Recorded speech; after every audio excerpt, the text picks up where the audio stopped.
الرحمن الرحيم magacaygu waa Maxamed Kaasim Fiyo oo had iyo jeer idinla socodsiiyo casharro ku saabsan tiknoolajiga. Maanta waxaan baran doonaa sida flash aan ugu xiri karno kombiyuutarkanaga. Waad u jeedaan sida muuqato kombiyuutarkanaga waxaa ku xiran flashkaas magaciisa waxaa lagu magacaabaa Lesosoft, extensionkiisana waa G.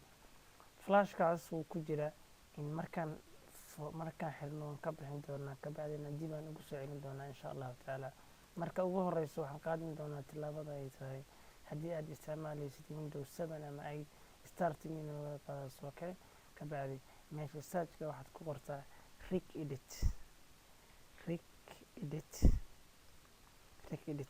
marka Rig Edit ku soo baxdo waxaad ku kortigi doontaa isaga, waxaad dhihi doontaa click.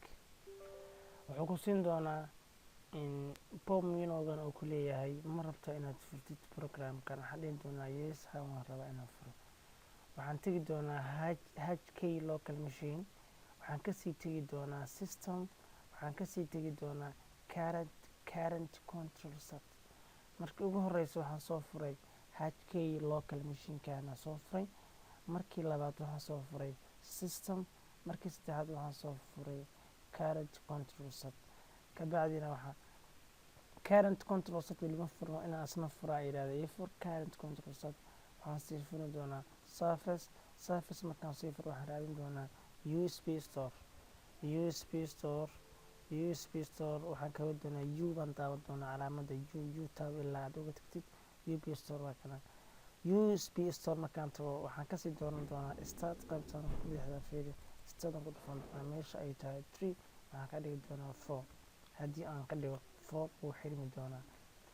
markaan 4 ka dhigo automatic waa inaan soo xiro meelihii kale ee aan soo furfuray.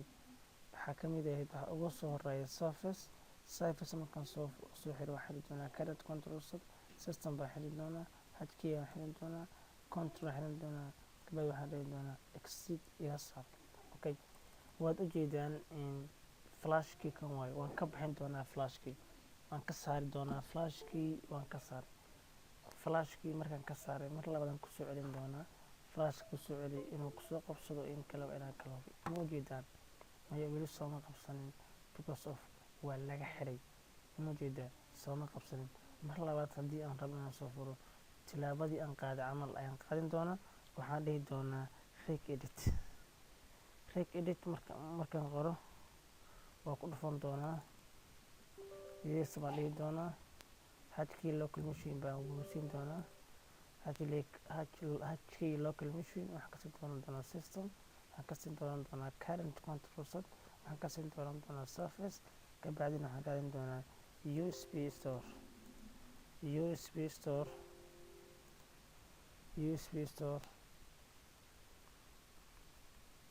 store waa kana. kabacdi waxaan tegi doonaa start meeshan 4ka aan iri qiimaha value data aan sii doona waxaan noqon doonaa 3. 4 waa ii xir, 3na ii fur waa qiimahaas value ayaa ku xidi doontaa. haddii aan geliyo 3 macnaha wuu ku furan yahay, haddii aan geliyo 4na wuu ka xirnaan doonaa. okay, markaan dhaho meelihii aan soo furfuray dhan iga soo xirxir meelahaas. markaan soo xiro automatic surface-ka markaan soo xiro current control-ka aan soo xiro systemka HK-ga control-ka file kabacdi doonaa exit. markii sidaan ay tahay flashkii mar labaad baan soo gelin doonaa. flashkii markii aan soo geliyo UC waa aragtaa flashka soo qabsaday magaciisa waxaa lagu magacaabaa Lesosoft software. intaas ayaan ku ogaan doonaa cashirkeena ku saabsanaa sidee baan kombiyuutarka aan ugu xiri karnaa. asalaamu calaykum waraxmatullaahi tacaala wabarakaatu.